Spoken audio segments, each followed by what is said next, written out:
చిన్న ప్రార్థన చేసుకుందాం.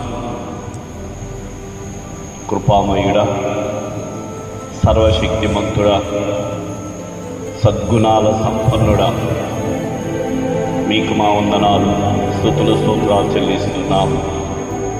గడిచిన కాలమంతా ఎన్నెన్నో మేలులు చేశావు, ఎంతగానో దీవించావు.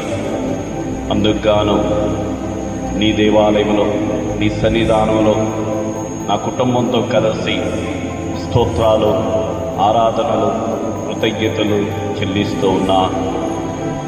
ఈ సమయంలో ప్రభువా, నీ వాక్యము ద్వారా నాతో మాట్లాడండి ప్రభువా.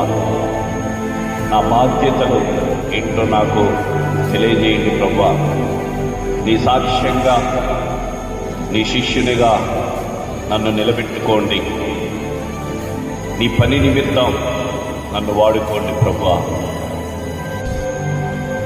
Praise the lord. Hallelujah.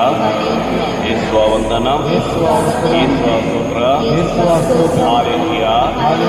Praise the lord, praise the lord. Hallelujah. ఈరోజు తిరుసభ వేద వ్యాపక ఆదివారాన్ని కొనియాడుతూ ఉంది. వేద వ్యాపక ఆదివారం. వేదం అనంటే పరిశుద్ధ గ్రంథం. వేదం అనంటే దేవుని వాక్యం కలిగినటువంటి పరిశుద్ధ గ్రంథం. ఈ పరిశుద్ధ గ్రంథాన్ని వ్యాపింపజేయటమే, దేవుని వాక్యాన్ని అనేక ప్రాంతాలలో వ్యాపింపజేయటమే ఈ వేద వ్యాపక ఆదివారం యొక్క ముఖ్యమైనటువంటి ఉద్దేశం.